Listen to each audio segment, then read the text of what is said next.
I'm in conversation with futurist and author Mike Walsh. Mike, welcome to the live webcast out on the sidelines of the NASSCOM ILF 2013. First question for you.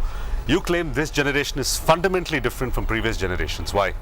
I think it's very easy to get caught up with labels like Generation X, Generation Y, the millennials, and they don't actually tell you anything about how they're going to be different. Okay. I mean, for me, the key point where everything changed was 2007. Because if you think about it, after that point, which was the introduction of the first iPhone, you've got a generation who've grown up not only just knowing a world where they've always had the internet, but the internet, communications, entertainment, commerce, everything's been driven by their most personal device. Okay. And it's very easy to underestimate just how different that generation is going to be. Okay. Both in terms of using IT, but also as consumers. Okay. When the motor car was invented, people said this generation is different. When the steam engine was invented, people said this generation is different. When television was invented, people said this generation is different. Why is this generation actually different? Is it not just the same thing, the advance of technology? I mean, generations are always different, but for me, the most interesting thing about this generation is they're not aware how they're different. Okay.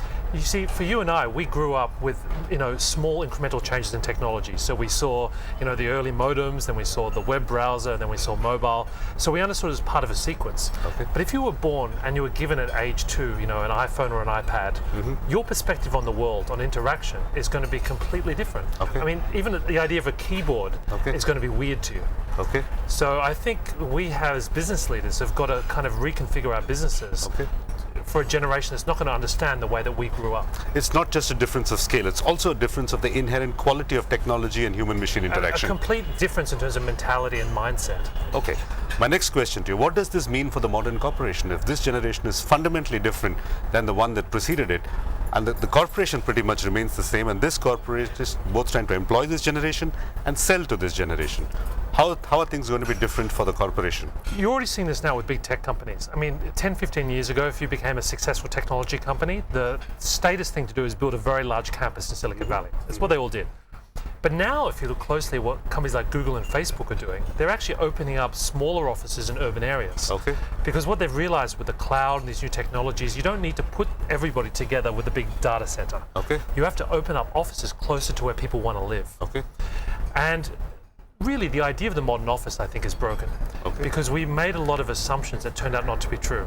We thought that, with modern communications technology, we could meet people more virtually, and we wouldn't even need to go to an office anymore. Okay. But actually, the opposite's true. I mean, there are more offices being built around the world than ever before. And we're meeting and traveling more than ever before. Okay. And I believe it's got to do with a very simple fact. The more connected we are, the more we talk to each other on these virtual technologies, the more we actually want to meet each other, and the more we need to connect. And that was the misestimation that technology pundits made in the past. Absolutely. And it's why I think we now are invited to reconsider how we design our offices. Okay. What's wrong with the modern office? Let's start with the physical office first. What's wrong with the way we design our offices? If you think about it, at every stage of technology, it's challenged the idea of the office. Okay. So when the first sort of PCs came in, we suddenly didn't have the secretarial pull anymore. Yeah. When the first laptops came in, we no longer needed the cubicle because you could work anywhere. And then when the phone came in, we thought we don't need the office anymore. But what is actually happening now is that there's the shift between common spaces and offices is breaking down. Okay. So we have to design an office that would attract someone to come and work there, even if it was on their day off. Because if you give the people the opportunity to work from home, which you have now with new technology, they don't actually work from home. They go to noisy coffee shops. They go to places that are like offices. Because they like social interaction. They like social interaction. They just don't want to be in your office. Okay. All right. You've also said in past interviews that businesses should engage more with kids, and kids should be part of the board, part of the team that runs your business. But most businesses think that kids don't know anything. So why should kids be part of your business? We have sort of two conflicting forces at work here. One of the forces at work is that we think that people joining our organizations should suffer the way that we did. Okay. So they need to spend 10 years fetching coffee, in the trenches, being mistreated. Okay. And the other competing force is that fundamentally we don't understand our children. Okay. But my point is that I would say is that those two forces actually should work together. There's no point telling your children to grow up and to start behaving like you, because the reality is all the weird things they do with technology, the way they spend their time, how much time they spend on video games, these are actually the future consumers. Okay. And we should spend more time trying to understand how to be like them. Okay. Than And not they trying to like get us. them to be like us. Yeah. Right. Let's go back to the previous point about what's wrong with the office. I asked you about the physical infrastructure. You've also spoken about email and how email is not being as efficient as it should be. So what's wrong with email?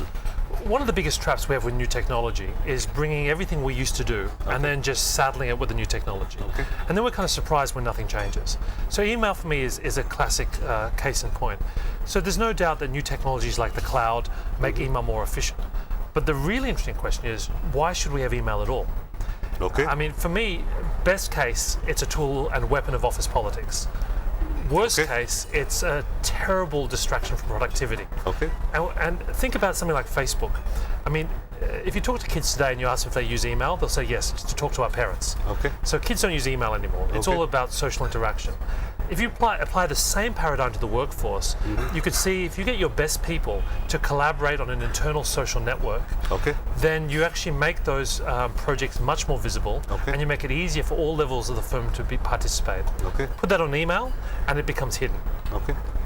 All right. So we need to redefine how email is used and how employees within an organization interact with each other, and we need to mirror trends like Facebook and Twitter. That would be your contention. I think we can learn a lot by looking at consumers. Okay. All right.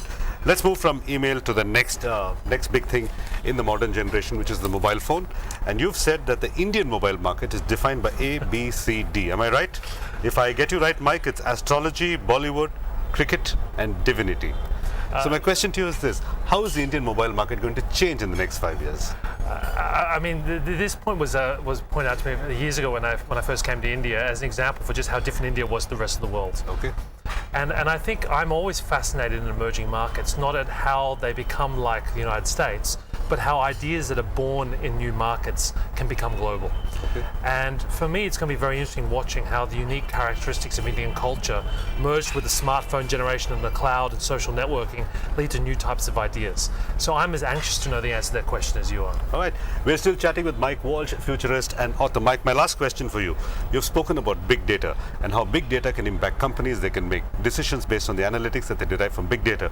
You've also spoken about big data being very close to Big Brother, and we all face it. I start writing an email and immediately I get ads that are based on the text that's in my Gmail. Right? If I write about looking for an apartment, I get real estate ads on the right. Has it gone too far? Has big data gone too far? One of the big challenges with big data right now is that the words become a mantra. So, CEOs, IT professionals, everyone's chanting it in the hope that some insight comes from it. And I think in many ways what we call big data today, we're actually talking about big analytics.